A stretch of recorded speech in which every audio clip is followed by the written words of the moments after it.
Hello, everyone. Welcome to our Advanced Practices in Pandas workshop. And this is our second Kaggle session. And my name is Yash, and I am a second year data science and cognitive science machine learning double major.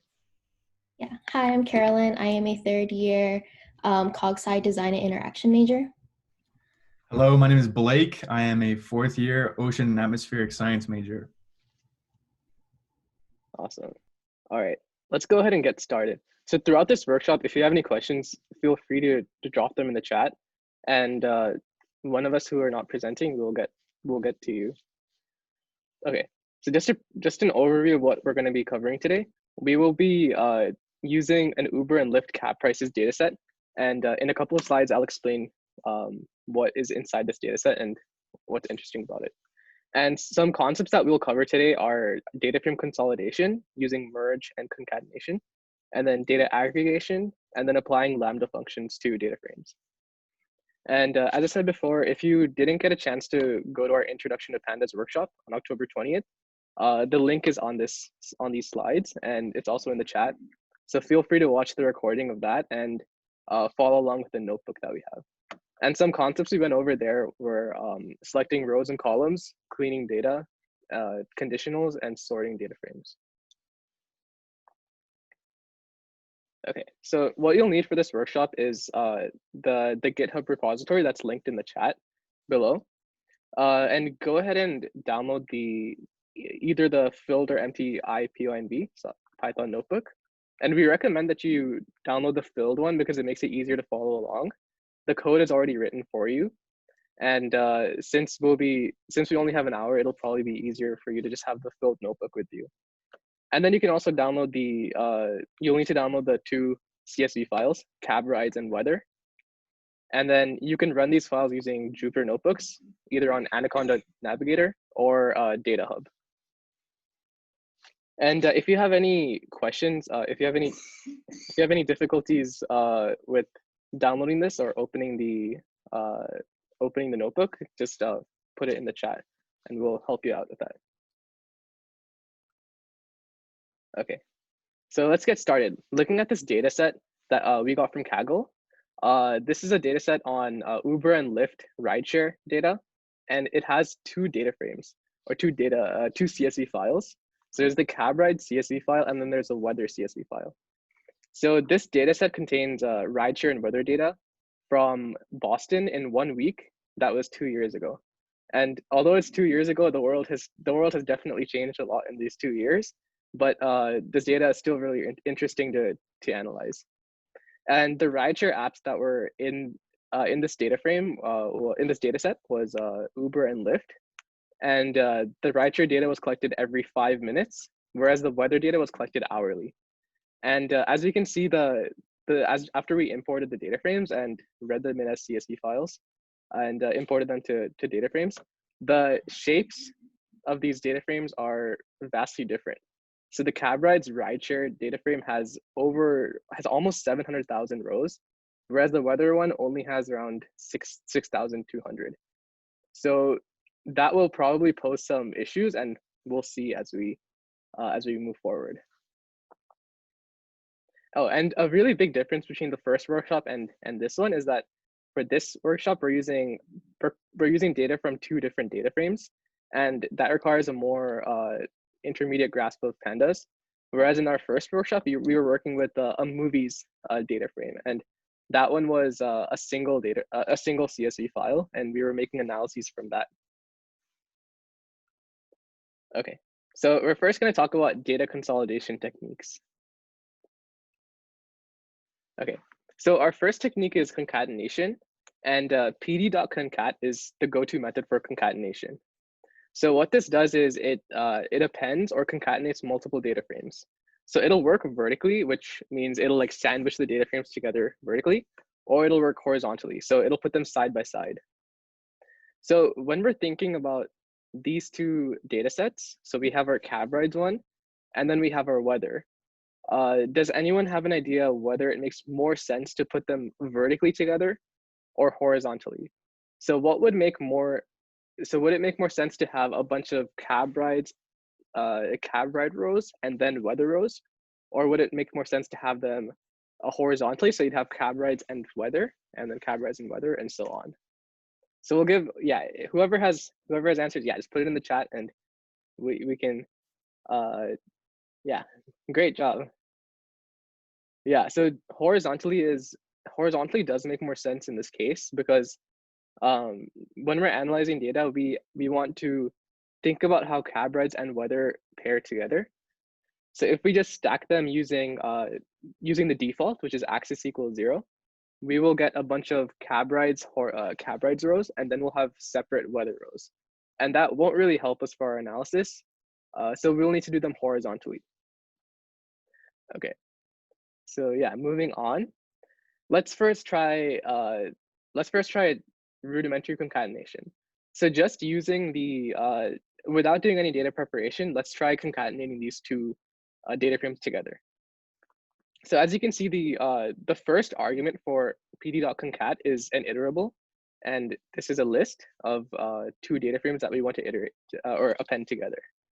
And the cool thing with this concat function is that it can be more than two data frames. So you can do as many data frames as you want to, and this can often get confusing, but it's useful when you want to just combine multiple data frames that match up. And we're concatenating them horizontally, so we'll use axis equals 1. Okay, so now what we did before was we just concatenated them horizontally, but there is a data mismatch. So as we can see here, the location column the location column from the weather data frame does not match up with the source or destination column from the cab rides data frame. And this is because we just put them together side by side. We didn't do any preparation or make sure that there's a match first, and we didn't list it that way. So this is rudimentary because we haven't done anything before, and in order to use this function, we'll need to sort of format these data frames so that we can compare them side by side, and it'll make sense. Because yeah, right now you have cab rides from one location mixed with weather from another location. So it's really tough to make an analysis there, and it probably doesn't make too much sense. Okay, so a good tactic to do is, or to have, is you need to find what the commonality is between these two data frames. So now another question for the audience here. These are the columns for the two data frames.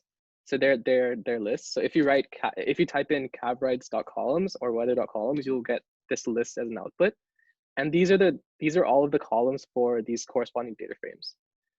So which column does it make sense to try to match from these two data sets? So go ahead and take a minute to think about it, and whenever you're ready, just put it in the chat.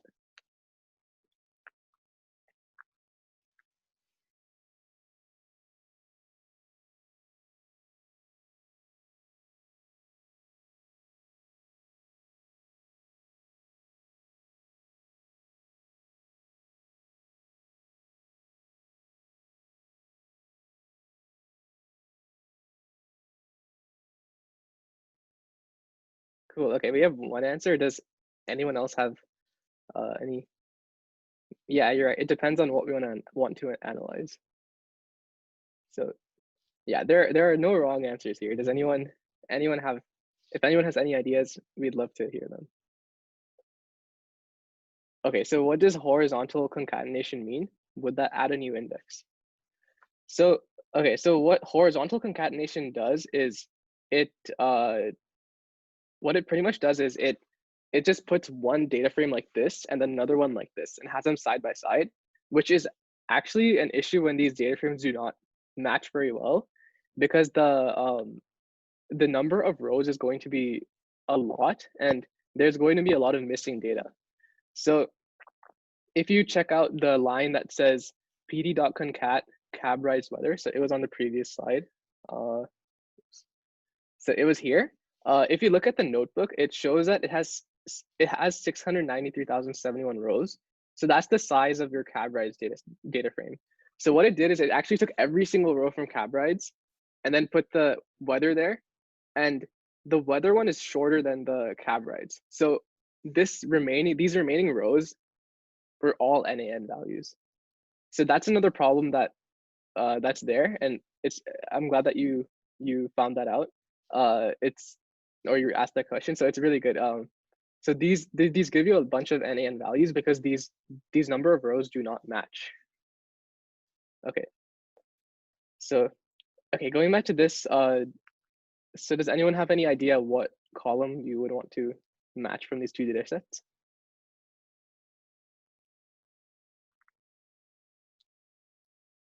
Okay, yes. So good job. All right. So yeah, timestamp is a good answer, and so is destination or source and location, because I mean those are the only ones that are common between the data frames.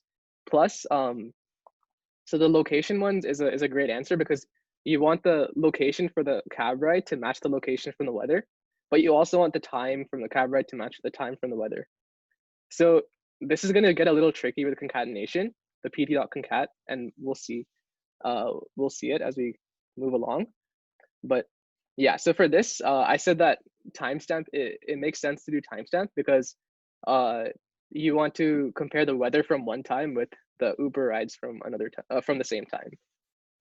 And here we can realize that if we look at this, these numbers look really random and weird. And yeah, it just looks super weird. So we're going to need to do some data cleaning first. All right. So so these values are called epoch Unix timestamps, and this is a different format for date time, and it's something that you need to. It's pretty much impossible to analyze it by looking at it, but it's a more readable format for the computer, which is why it came like that in the data set. So after reading the Kaggle, after reading the notes from the creator of this data set, I realized that these are Unix epoch timestamps, because when I was looking at it, I had no idea either.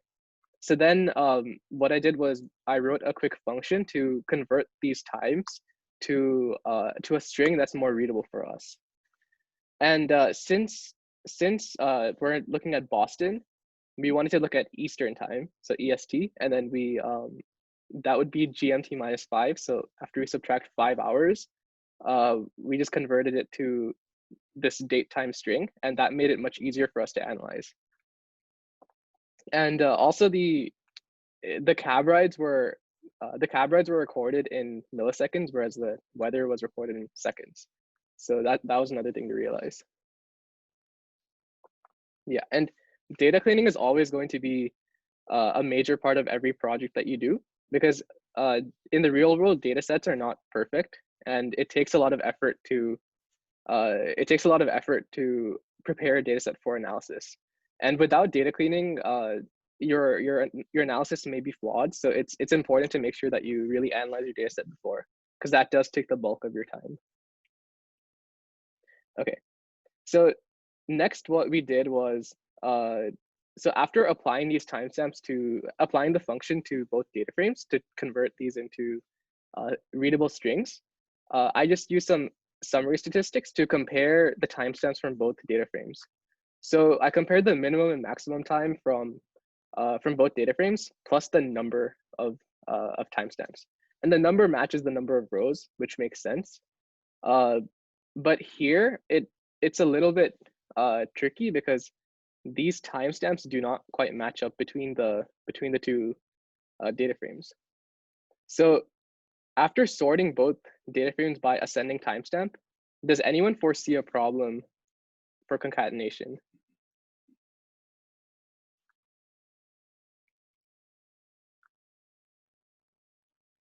Yeah, so if anyone wants to, you could either make, yeah, you could type in the chat, or you could unmute yourself and let us know if you want. So either way.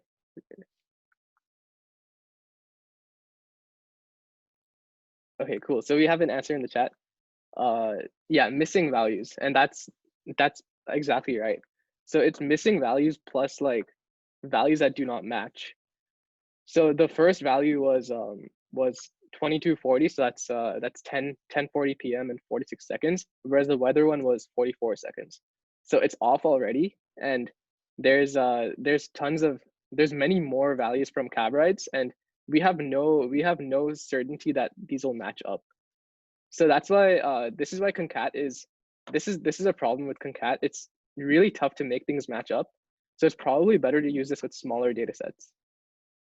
So let's just, since we know this problem is going to occur, like what Advait said, let's just try concatenating it and see what happens. So using our concatenation line from before, if we concatenate these two data frames, you can see that the timestamp columns still do not match. And although it seems like it's just a few seconds off right now, deeper in the data set, you do not know, you don't really know how much the difference is going to be. It might be a lot more because there's significantly fewer weathered timestamps than cab rights timestamps. So it'll become a problem as you go on. And this is really important to notice as a data scientist. So now we saw that concat is just really tough to work with. So let's try working with an alternative. And this is an alternative that is used in your classes, and it's used widely by data scientists. And this is called pd.merge. So now I'm going to talk about merging and joining data frames. So merge is for combining two data frames based on common data within columns or indices. And this is a really flexible function, and it has many more parameters for you to use. And it really lets you see like what you want to match between the two data frames. Like before, when I was asking what we want to match it on, we had one person say location, and then another person said timestamp, and those are both exactly correct. Like we want to use both of those to match. So that's why we would use merge in this case. So, okay, so the mandatory parameters are left and right, which are the left and the right data frames. And there are many more parameters that we'll soon learn. Okay, so your first technique with merge is using on. And this isn't too common because this first merges data frames based on the same columns passed as a list. So when you use the on parameter, this assumes that the column in that list that you pass is common between, the name is common between both data frames. And this doesn't always happen. So yeah, both data frames must share that column name, and this doesn't always happen. So in our example, although we have the timestamp sharing the name, the location does not. So for the cab rides, you have two locations, but for weather, you only have one. So you'd have to decide which one to use.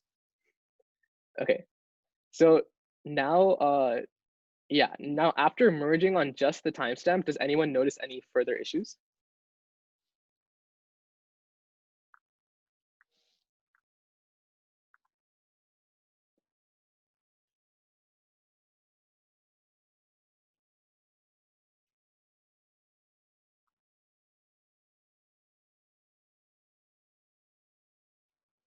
Yeah, okay, so yeah, Alexander got it. So the locations do not match. So in your first row, for example, although your timestamps do match, your location for the weather is Fenway, which is one of the locations in Boston. And then your destination and source are from Haymarket or it's from North Station to Haymarket Square. So these locations do not match up, and this will also hinder our analysis. So now let's go on to a different set of parameters that you can actually use instead of the on parameter. So this is the left on and right on parameters. So these are more specific, and each parameter, the left on, right on, you pass a list into it, and you tell it which column you want to match from that specific data frame. So this one is more applicable because you're not always going to have data frames that match the name together, and yeah, this one is generally used more because it's more explicit, and it's really it's very explicit, and it really tells you what you're doing. So in this example, we have pd.merge cab rides weather left on and then right on. And here now we can see that the timestamps do match up, plus the source and the location.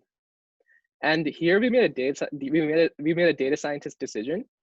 So there are two locations for the cab rides data frame, which are destination and source. And we chose to use the source column to match up because when you're ordering a Lyft or an Uber, you generally wait outside, or you wait in more time, you wait outside at the source. So you encounter the weather more at the source than you do at the destination. So that was that was just our decision. But when you're a data scientist, it's up to you what you want to do. Okay. So now a part where merge gets really flexible is with the joins. So this is a mini lesson on joins, and this is applicable to SQL as well.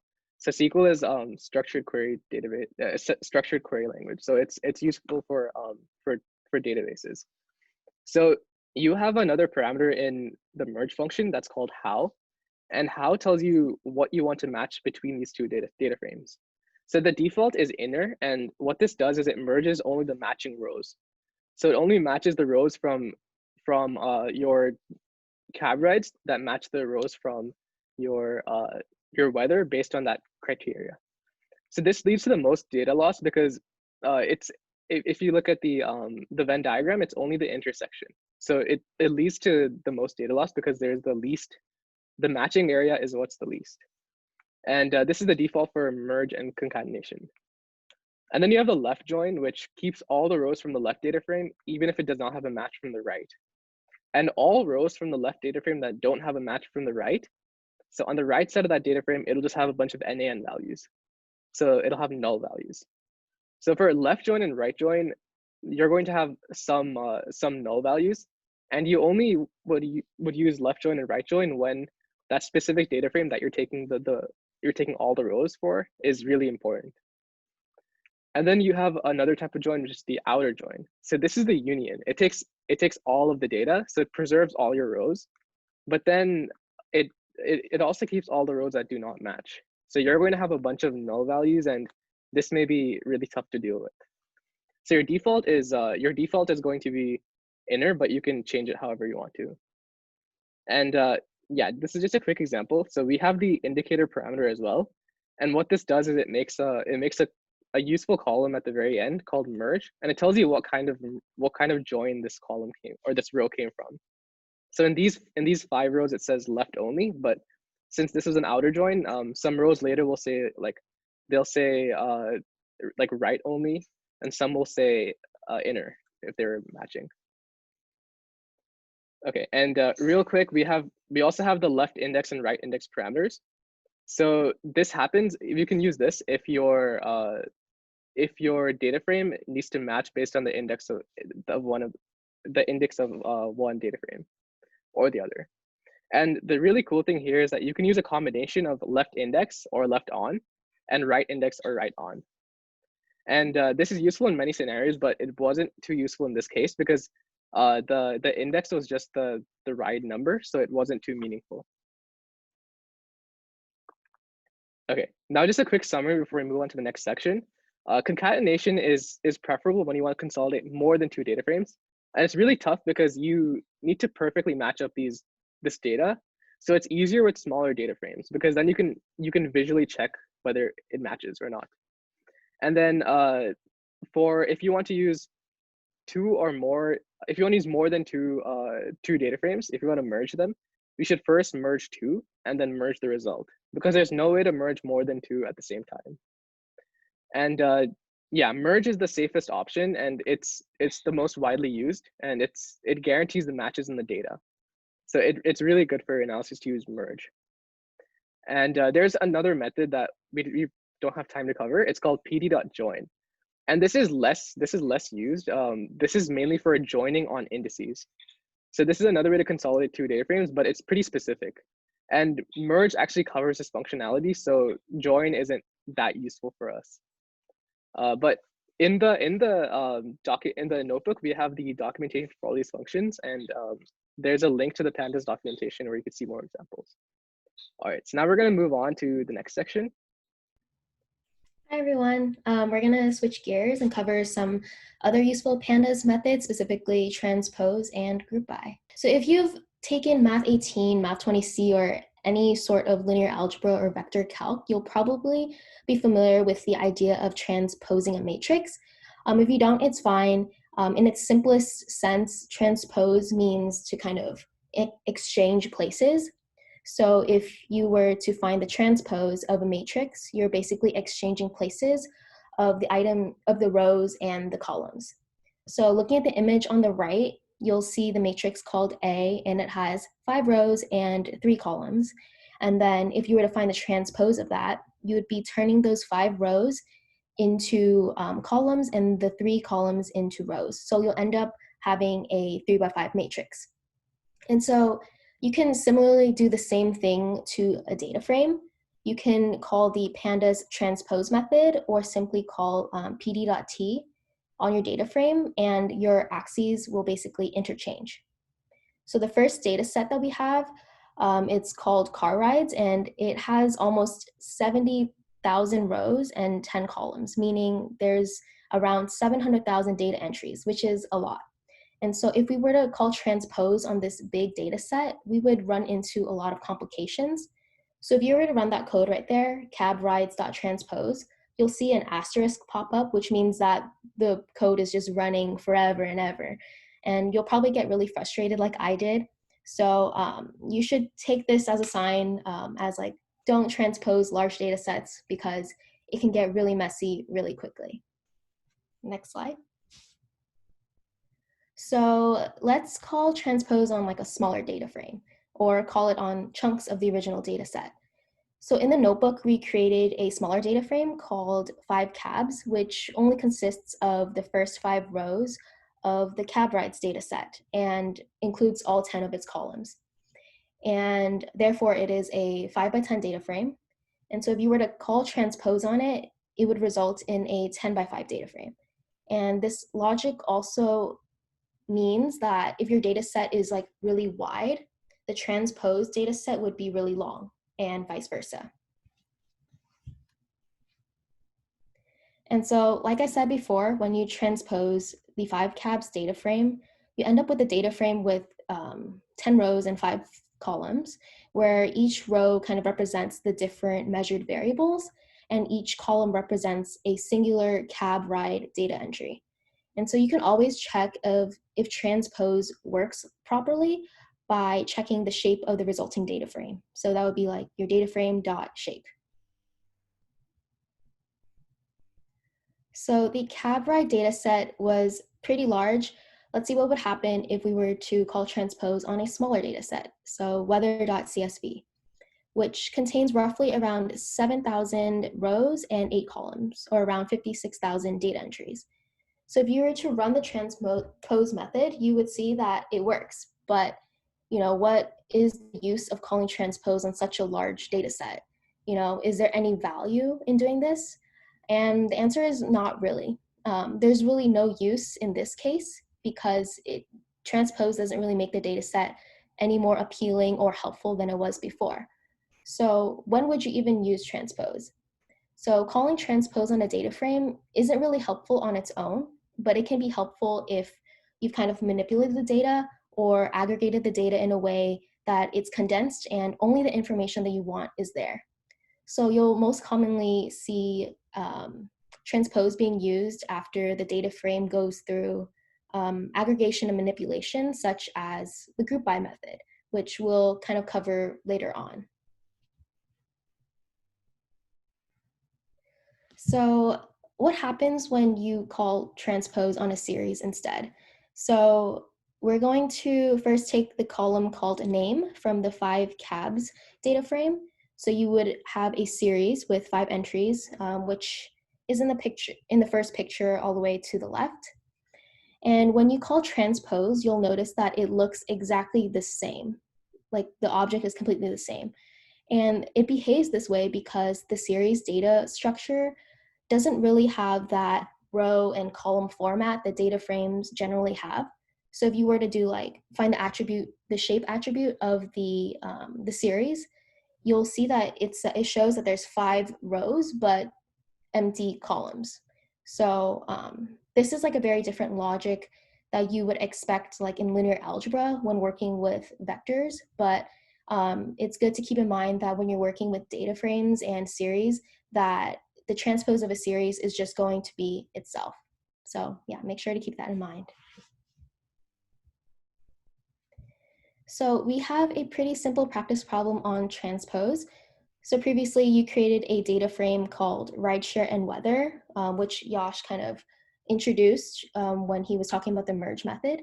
It was basically the first 5 entries of the merge between cab rides and the weather data set. And so when you're calling transpose on this data frame, you should kind of think to yourself, like, what was the shape of the original data frame? How will it change after calling transpose? And what should show up on the column and row indices?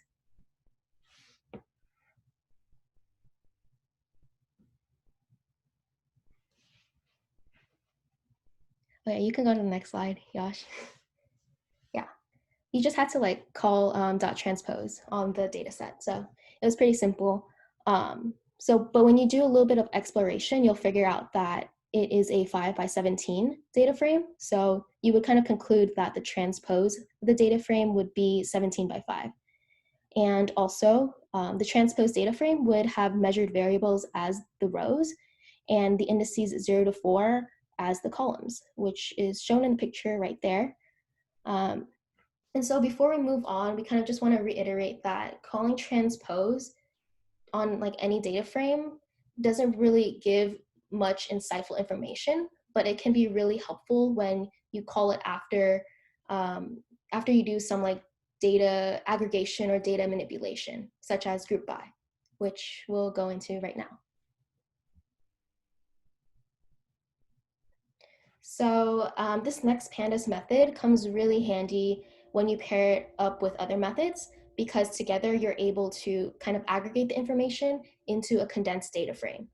So in the data science community, we kind of often refer group by as the concept of splitting a data frame into chunks, applying functions to each individual chunk, and combining the chunks together into one compact singular data frame. And this is also called the split, apply, combine strategy.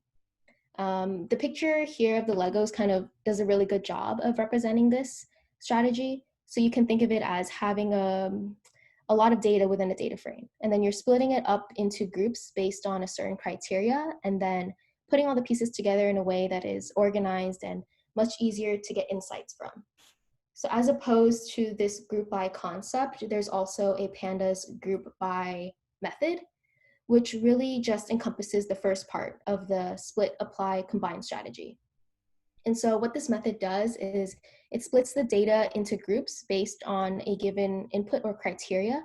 And so what you would do is just kind of pass in this condition within the parentheses of the method, either in the form of a label or a list of labels, depending on, you know, what criteria you kind of want to pass in. So now calling group by on its, so if you call group by on its own, you would just get a data frame group by object, which really isn't helpful. And that's what you see kind of in the first picture. So that's why we always pair group by up with some aggregate function after. So an aggregate function is basically a function where all the values are taken and grouped together and smushed into one single value. And so some common aggregate functions are sum, mean, min, max, and there's many other ones you can use. But for this case, we are going to be working on the cab rides data set, and we're going to group the data set by the cab type using the group by method.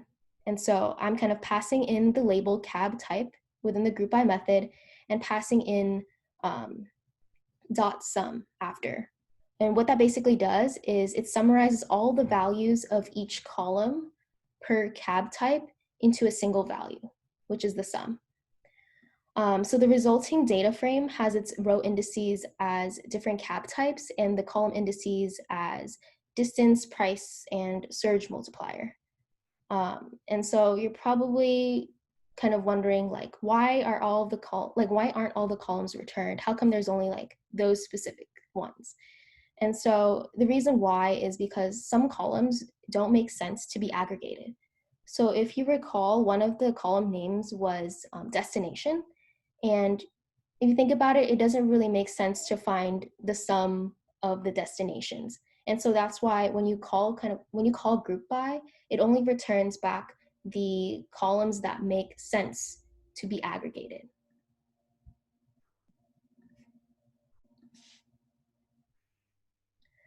So taking it a step further, we can actually extract some more insightful information from the data frame. So we can find out the total distance in miles done by each cab type. In other words, you can find out how many miles were driven by a Lyft cab and how many were driven by an Uber cab. And so all you really need to do is pass in a specific column you want to look at in the form of a string within double brackets before calling the aggregate function. So in this case, it's distance for the first one. And then the second one, we're basically doing something similar. We're finding the total money spent based on cab type. So you'll find out like how much people paid Lyft and Uber for their cab rides in total. So group by does take some time to learn, so we'll give you a minute or two to work on this problem. We want you to do group by specifically on the weather data set, which we haven't really touched much on.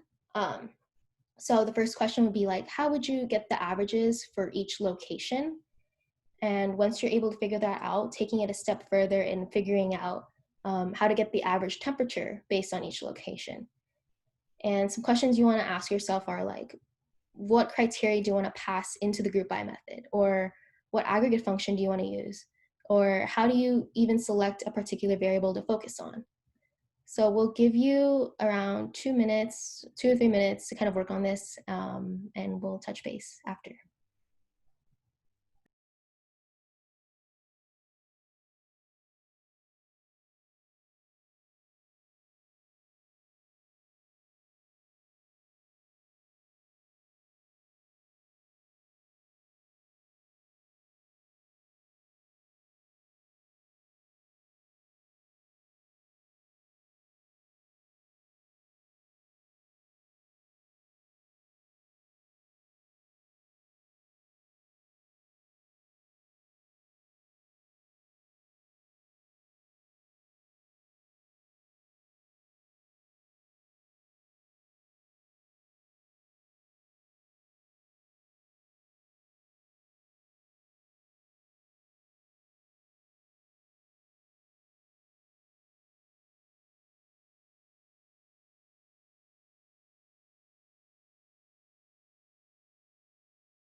So Carlos was on the right track. Actually, he got it correct.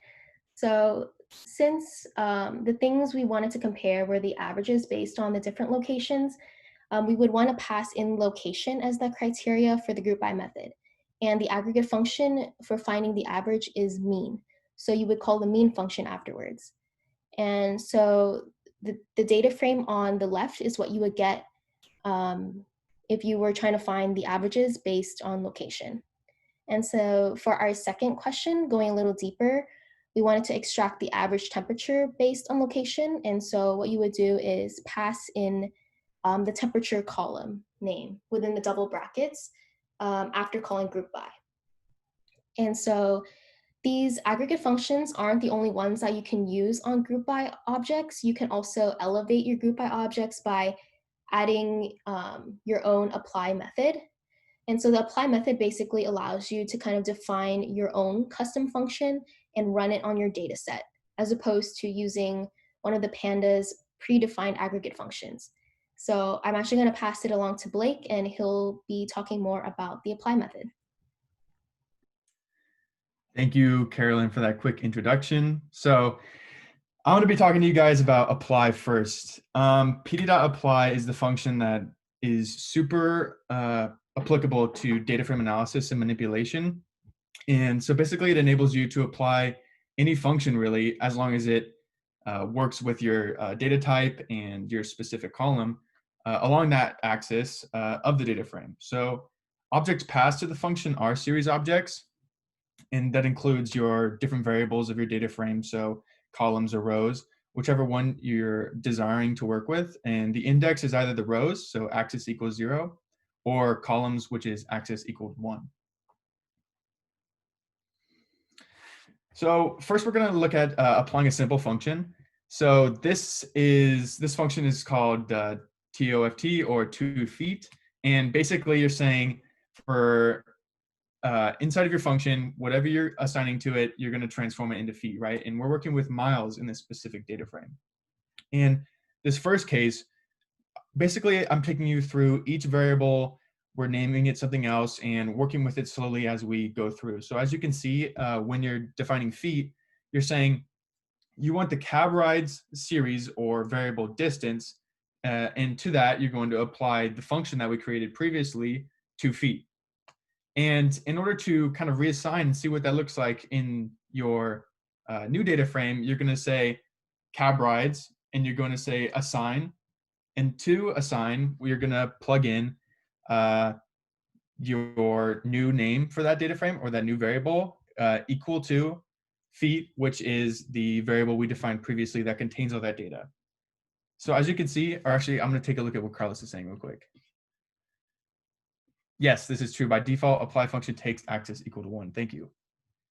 And so as you can see, we were able to define a new variable, which is distance underscore feet. Go ahead and go to the next slide. Cool, awesome. So that first way that I was showing you was basically using the assign method, which a lot of us have probably learned before. But as you go on and as you get more comfortable with data science, you'll learn simpler methods that help you improve the efficiency of your coding experience, right? So just as we used assign, we can equate our new variable directly to the applied function. So as you can see, we created this new variable called distance underscore feet to our cab rides data frame. And that basically did the exact same thing, but in less code. So as you go, you'll become more efficient. And this is just one way to use the apply function to the amended data frame.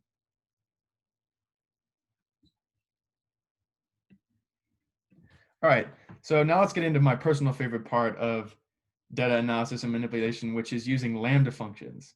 So lambda functions are defined using the keyword lambda, may be obvious, but they allow for one-liner application of functions and much more. So much more that we're not going to be able to cover it in this short amount of time we have remaining.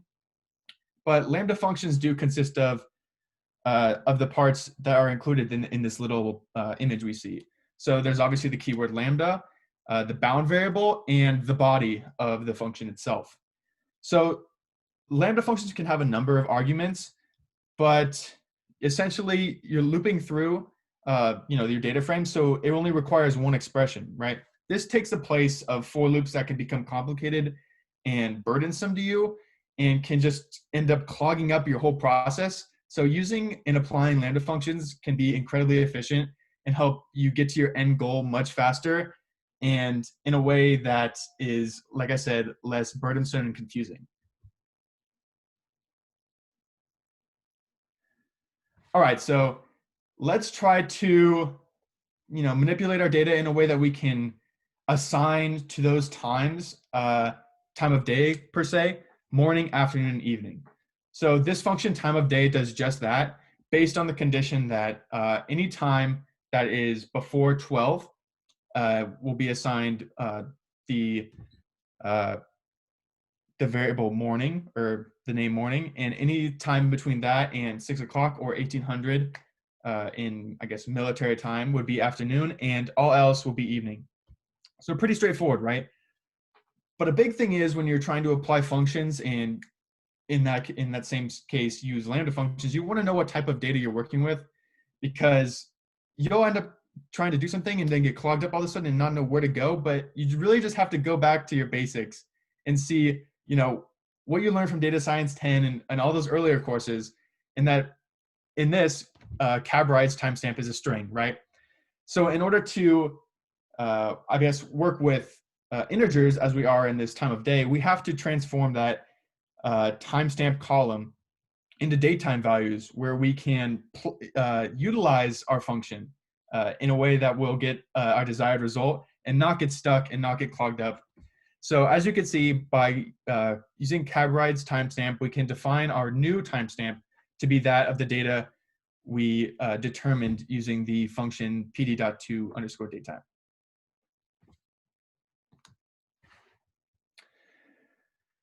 So here we're going to import the time module just as a little, I guess, aside to see, you know, a cool way to really understand how our functions are working, how efficient each one is compared to another.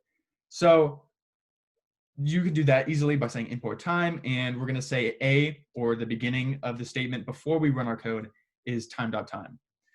So as you can see, we're going to say cab rides time of day, which is going to be our new column, is equal to cab rides.timestamp. So we're saying this is actually another way of calling for that column, right? You don't necessarily have to use the brackets every time. You could, in this case, just say .timestamp. And here we're going to access the datetime and then further access the hour. And to each hour, we're going to apply our lambda function. And our lambda function is going to work on each row as we called it using the correct syntax here. B is going to let us know how much time took place between, you know, A and running the code. And in terms of B minus A, we'll get a sense of how long that particular line of code took us to run. And cab rides.head, we can see that time of day worked, and we have evening, afternoon, and morning assigned to each independent row. Okay, we're kind of going to go back to where I was talking about. You need to know what type of data you're working with, because it's important in terms of the amount of time you're putting into it and getting to the desired outcome that you want.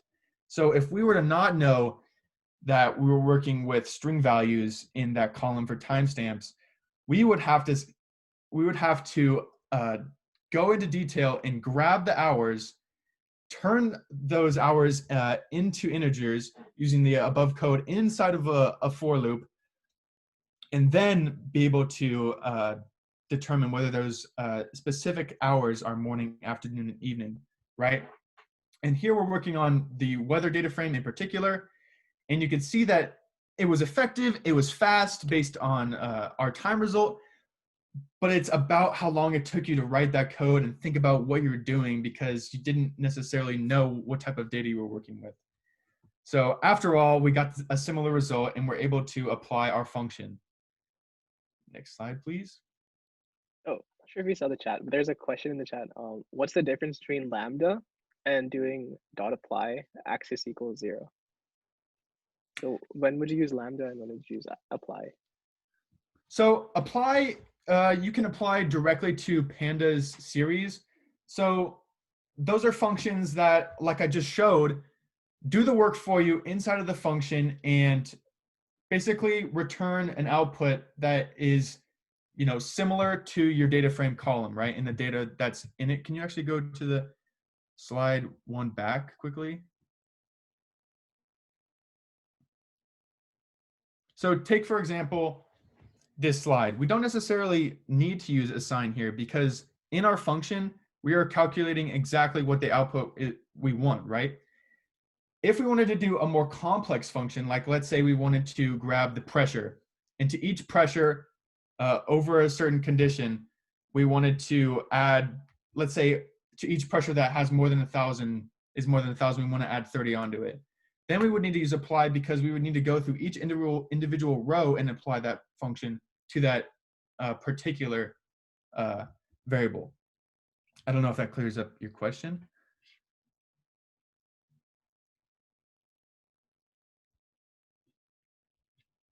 Okay, I hope it does. And feel free to ask any questions after the presentation. But let's get back on track here.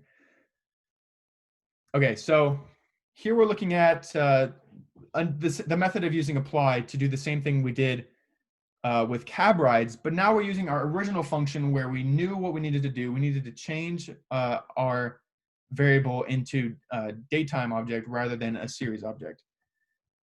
And so we were able to obtain our desired outcome of determining that based on each timestamp, we have evening, afternoon, or morning in our analysis. So when to use rideshare? This is basically going to be an analysis of, we want to determine one or more relationships between variables. Can we find a relationship in particular here between weather patterns and the onset of surge? So the surge multiplier is adding a factor to the original price based on the supply and demand at that certain time. So hence, you could use an apply and lambda function to manipulate the data frame. And if you want to, you can go and work on this in your own time and try to use the methods that you understand now and that you've learned so far to figure out whether you could see an association between the variables given to you in the data frame and that of increase in surge multiplier. So let's go ahead and do that here with the rideshare and weather data frame that we already made earlier using merge. So let's use a function to define the surge type as anything that's greater than 1 times the original price is surge, and all others are normal.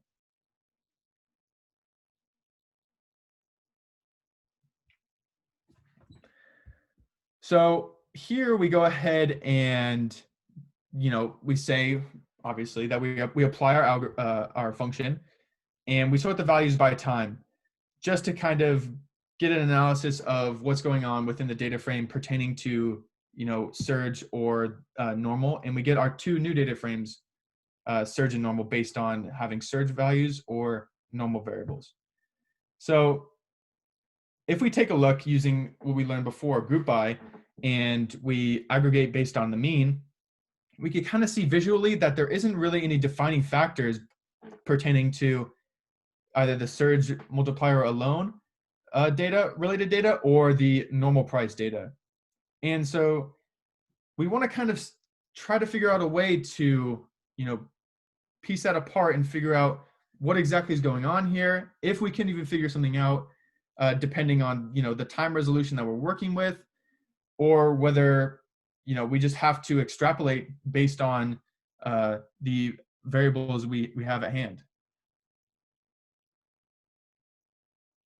So there is no obvious correlation.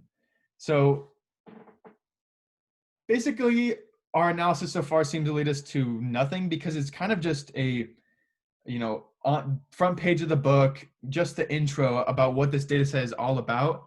So in order to really get into the details, you have to look further into the particular times, the hours, minutes, seconds, things to that scale. So let's take a look at a couple of plots that explain why we can't seem to figure this out.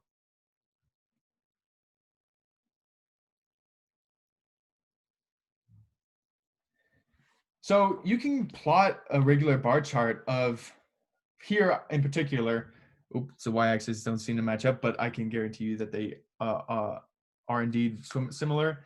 So the blue is based on the surge data frame, and the green is based on the normal data frame.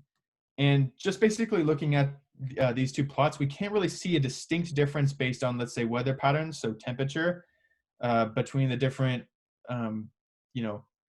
car rides or cab rides, I may say, and we can't even see a particular difference in discrepancy in the distance. So we can't really identify one variable, and you'll see the same thing as we've shown by aggregating based on the mean, that there is not a particular variable that we can hone in on.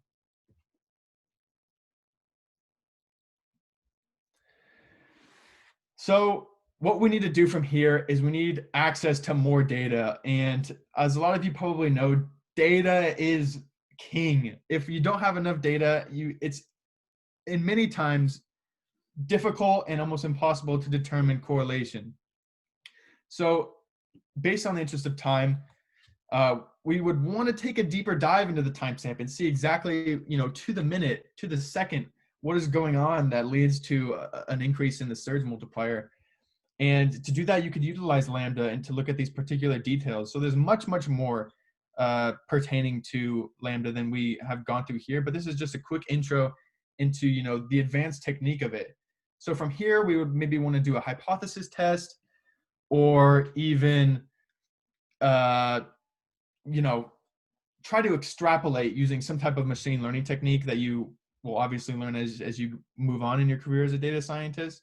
So maybe a null hypothesis would be the surge multiplier turns on when atmospheric conditions constitute rain. But since we only have a few days and rain is only present, I think it was maybe 1% of those times, we can't get an accurate estimate of the correlation between the variables. And so we can't just use a guesstimate and say, oh yeah, it's rain. We have to be for sure and for certain. And that's just the aspects of data analysis and manipulation that are key to all data science related projects.